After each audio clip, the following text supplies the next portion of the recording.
omukisa mulungi poliisi n'abasawo bavuddeyo ne bakkaatiriza ensonga yange. Nabagamba oyo muganda wange tabangako katwewuungu, yeefuula bwefuuzi, ali mu komedi. Era poliisi evuddeyo n'ekyumiriza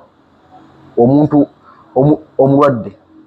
ku zino bodaboda z'e Kampala engeri zisaatuukamu ebitambula. Wadde olina kyoli mu kuttaanyaawo, maybe abantu bamumanyizibwa tebaakirabye ku ky'essimu eyakubwa. Essimu poliisi yavuddeyo neewa obujulizi nti Okello y'omu ku bagikubira essimu nga alipootinga omusango ng'ali ku siini wali nti bannange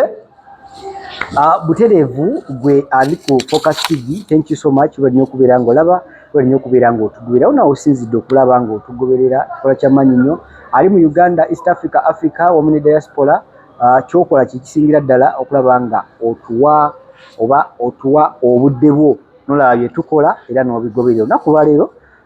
nagambye nti mu bbanga lye mmaze nga ngoberera omusango gw'omukulu Okello, era ne byonna bye mwalaba ebyali mu part 1 ne part 2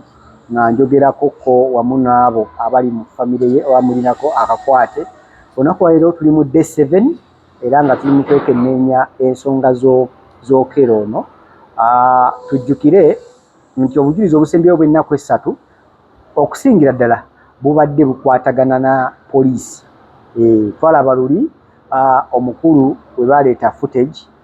ku Mande, baleeta footage ow'omukulu Okello engeri gye yatambulamu okutuuka Gaba, ate era olunaku olwaddako ne batuwa oba olwokubiri yesterday ne batuwa omujulizi owa poliisi eyali analyzinga scene of crime, biki bye yasangako, yabikwata atya, byonna naye n'awa paati ye. So day 7 kumwe abadde bagoberera oba abagoberera omusango guno kwe kubeera nti tutuuse ku ssa ng'omukulu atuwa ebivudde ku ndagabutonde ba DNA, fingerprints and all that, nga babijja ku ngoye ne crime, bagita crime ki, ebifo byasangibwa ku crime wali oba ku site crime scene. Ebifo byasangibwa crime scene byonna babifunye, okuli n'ekyambe ekyambe ekyakozesebwa na biki byonna. Okusinziira ku kye tulina oba kye twafunyeeko ku lunaku olwa day 7 kwe kubeera nti omukulu analyzinga ebya forensic yakkiriza ye n'agamba nti ebintu bye yafunye bimaakinga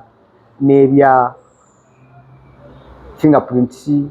DNA, byonna ebyali ku ngoye n'ekyambe oba nebinna bye baafuna baaga bimaakinga n'ebyomukulu Okello. Kati kitegeeza tuba tusigazza space ya kufuna biva mu nsala ya kooti oba n'ebyo banaaba bemulugunya ebinaaba ebirala. Otherwise n'olunaku lwaleero era mbakanyeeko n'omukulu ono wadde nga yaŋŋaana okwogera erinnya lye era nakikuuma ekyabutaliyogera, naye oluusi waliwo bye tuba twebuuza mu comment section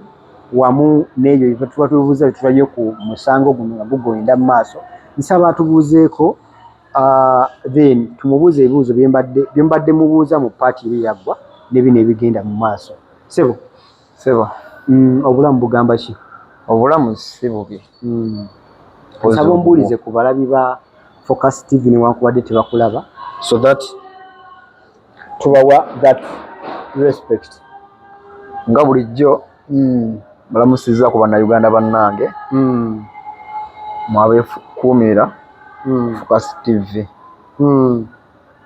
Era muganda wange ngenda kusooka kwebaza newankubadde ndi mabega wa kamera, webale nnyo okugoberera musango guno n'osalawo bannayuganda bawe update. Okay, omukulu twakoma okusisinkana yali tugenda mu weekend okugenda nga tugoberera omusango guno nga bwe gwali. Mulimu ku byaleeteddwa byenjagala ennyo tusimbeko essira kwe kwabadde akatambi aka CCTV camera. akatambudde akatambya ku poliisi ke yatadde we twali twogera mu part 1 wayogerako ku kika ky'emmotoka oba ku mmotoka eyali ekozesebwa omukulu Okello gwe gye walabye mu katambi yeeri gye wagamba oba nedda? Emmotoka nga poliisi yagambye emmotoka si eyo muganda wange nokole zonna RAV4 naye eyiye nga y'omuntu RAV4 new model ate eno old model nzo okwongera okikakatiriza emmotoka yali mpange brand yemu nezawukanamu emyaka ndoza bamanyi ebimotoka asobola zawukana model so kitegeeza nti eri gye wali oyogerako si ke katambi ke bagize ekitegeeza ino eyinza oba yagipangisa ewantu poliisi yagambye n'agyeyambisa. Watugambako ku ekyomutwe okubeera nti tekirina oba talina gwe ebbanga ly'omumanyidde tolabako bagita katwewungu kwesulamu katwewungu walabye movements z'emmotoka engeri gyatandika footage gyetandika omulaga mpaka bwe yagipakinga asooka agende ku ssomero nga kikakasiza ddala kiwayogera ekyokubeera nti emmotoka agivuga ali soba 100%. Kino oyinza okikiragiranya otya nekiwatugamba luli ekyokubeera nti abagamba nti yesuulamu kati oba alinamu katwewungu? Kyamukisa mulungi poliisi n'abasawo bavuddeyo ne bakatiriza ensonga yange nabagamba oyo muganda wange tabangako katwewungu yefuula bwefuuzi ali mu komedi era poliisi evuddeyo nekyumiriza omuntu omulwadde ku zino bodaboda z'e Kampala engeri zisatuukamu tasobola kuvuga mmotoka nga naali soba oluusi olaba nga oluusi okola ensobi n'omukoona n'omutomera mutereevu n'asanga ebitaala n'ayimirira omuntu omutwafu w'obwongo tasobola kukikola ekyo. Bino byonna byakola mu kooti ali mu komedi. Kuba twandirowoozezza nti bw'osanga ekitaala oba toli soba bulungi tobifaako tobitunulako babiraga ki oba bigamba kuyimirira okutambula gwe oyitamu biyite okikola bukubi gaasi ng'enjogera y'omulembe guno.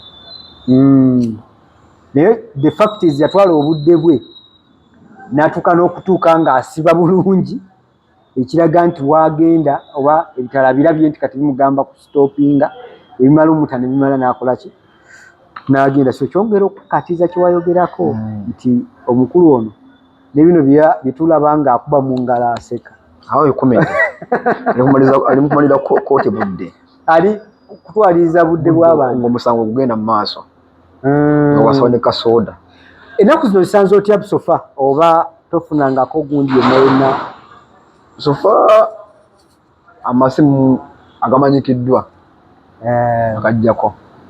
masimu zisusse era naawe okola okunfuna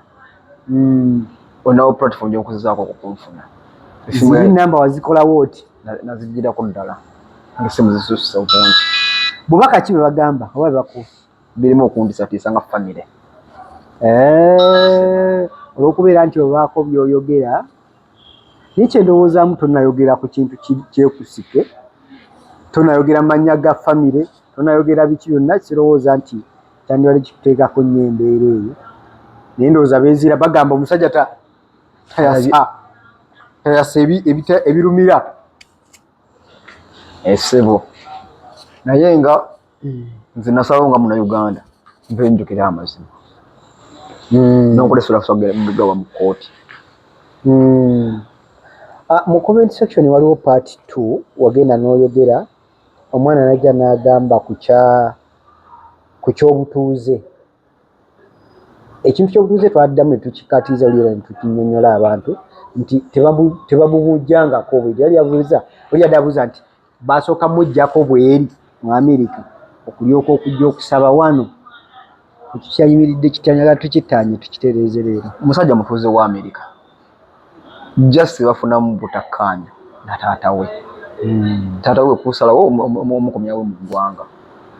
kuba munnansi alina dual citizen mutuuze wa America ate nga Munnayuganda era mu America wekyagaana yali akomawo ewaka era ensawo yonna omusawo gwa temumuse mu vvi nga bamwejereza asobola okuddayo ng'alinnya ddayo kuba obutuuze bwakyabuyina naye okay okusigirako ekifaananyi katono nnyo ggwe agoberera Focus TV oba atulaba kusinziira ku bujulizi obuleetebwa nga bwegambye nti ennaku zino esatu ezisembyeyo poliisi yebadde evaamu abantu abo abaleeta obujulizi bo bwe balina oba bwe baafunako kiraga nti abali bagamba nti omupiira maybe guli 5-0 kakati ate gulaka guli maliri abali bagamba nti oba maybe okera ayinza okwesinga omusango naye omusango gw'ekkooti guno si kirungi kujja kuvaayo kugusalirawo because yo nga kkooti erina okutuula netubulira ekyenkomeredde naye okusinziira obujulizi obuvuddeyo naddala nga bwekugambye obusembyeyo obuvudde ku mukulu investigator ye alaze nti ebinkumu ebivudde ku ngoye ebyavudde ku buyambe ebyavudde ku bbaaga aba ku mukiro n'ebyasangibwa ku crime scene bimakinga n'ebyani n'ebya suspect essaawa zo bayire bamuyita suspect olw'ensonga tannaba kubeera guilty so njagala tusigire omuntu ekifaananyi kujja neeno eyo engeri gye yatambuzibwamu gundi eno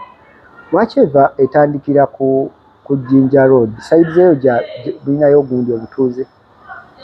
sikutegedde mulinayo obutuuze ku Jinja Road okudda eri kuba footage atandikira awo waatyo ng'ayingira ku bitaala bya Spear wali n'atandika okuyingira eno mu tawuni mpaka abeera Kyanja kati kyensuubira yava ekyanja najja najjeera Ntinda n'atema najjagwa wano ku Jinja Road fuligiweri engeri gye bibingi poliisi ezakola mutemyeko bayire njagala mpitirize ku Focus TV wano mpe credit poliisi ku mulundi guno nabyewo ekintu ekyenjawulo nekakasa nti ebintu ebimu maybe oba tebabiwa buwibudde oba tebagadde bwagazi biteekako nnyo sira because tracking gye yakola nedeeta nedde ey'okubeera nga abaana batemulwa ng'abaana bakulaga okero ng'ali ku piki nebasobola okwa-identifinga mu piki zonna eziyita mu kibuga Kampala ng'ate omuntu ataddeko n'enkofiira but still they managed to scout oba to make sure nti bamuscreeninga mu bangi abatambula ku nguudo zino ezaffe eza bulijjo ne bamanya nti yeye era ne bamugoberera mpaka ku gundi gyeri olina ekigambo ky'oyogedde nga tetunaba kubeera ku kamera kuno ku bimu poliisi yabadde yogerako omwami ono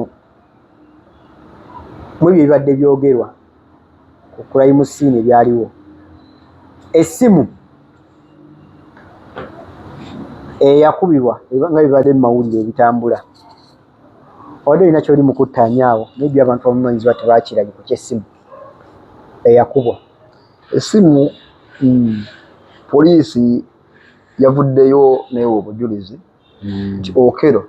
y'omu ku bagikubira essimu nga lipootinga omusango ng'ali ku siini wali siini nti bannange ndi wano gundi negundi ssomero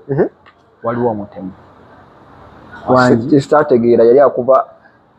kujja kuyamba ye ng'omuntu oba kujja kusevinga baana poliisi namba agijjawa 999 kwe yakuba n'abagaba naye ku ssomero bweti ne bweriti waliwo neya ya Interpol ya poliisi y'ensi yonna ibayize ne ku social media bazigaba ennamba ezitambula simu emukuuzo zeyakozesaako nti bannange wano wendi waliwo omutemu okyesategedde oba yali alaba gye basevinga ye oba basevinga baana naye omusango guno tubulaba abantu abamu bagututte nga bagwadde nnyo obudde olw'ensonga ebintu ebyowunyisa bingi just imagine gwateberezebwa bawanga suspect nate webatrackinga numbers ezakubwa naye omunyini ate muli mu baakuba essimu ku poliisi nti bannange ndi wano wendire bali mu kutemula ki kiringa like kisesa eba kyewuunyisa naye nga yeggwanga bwe tulimu ekirungi nga bwe tugambye nti poliisi nga yo neetefutefu ne esiga eddamuzi okuvaayo okukakasa ku ebyo biki bye tulowooza nti biyinza okuba bigatta ku musango guno era Abannayuganda baddemu bafune essuubi n'obwesige musiga eddamuzi lwa nsonga nti ebintu bingi ebibadde bikolebwa oluusi musiga eddamuzi abantu batandika okubamu ebituli ne batandika okubitunuulira mu ngeri emu oba endala era ne batabifaako nnyo naye bw'ogenda okukakasa bw'ogenda okukola follow-up ko ebibadde bikolebwa ojja kizuula nti ddala bino ebibadde bikolebwa balina ensonga lwaki batuuse ku musango guno ogubeera nga bagusima mpaka ku ntobo. So olunaku luno njagadde omukulu ono ayongere okubeera nga maybe tutangaaza ku bintu ebyo ebyenjawulo era nga tuzuula ekituufu ki nga tuwumbawumba. Omukulu walabika physically ayina obugundi buno eziringa enkovu ebitunda birina bifo enkovu kyeziina nsuubira nti engeri abatuuze gye balamukolako oba mob justice yes aye bwe mukavubuŋŋana awo ezifunira nga poliisi egeza kumutaasa before eno gundi murder case nga tennabaawo yali gundi yali clear nga talina kyalina kyonna kiri ku gundi. Okay, kati kitegeeza nti obuguguŋŋano n'embeera eyaliwo ey'okugamba nti tumugajambula oba bamutwale mu kkooti y'abantu naye kkooti y'abantu nzibu mu crime zonna ze twalabye kkooti y'abantu bo bakola kye baagala bakikolera awo era gwe osalawo n'ogamba katumukole kino oba kino. So omuzadde nga ye oba nga omu suspect kano kayinza oba ka family oyinza osalawo kaleko oba kaŋŋamba ayina abaana ekyo kankireke okisigale kankireke ekyo okyesigalize mubi lwaki mbadde nkibuuza sorry to ask naye nebuuzaamu obuvumu oba okuvaako okwenkanidde awo okubeera nti yasobola okufuna omwana asooka owokubiri owokusatu ku myaka egyo gye baliko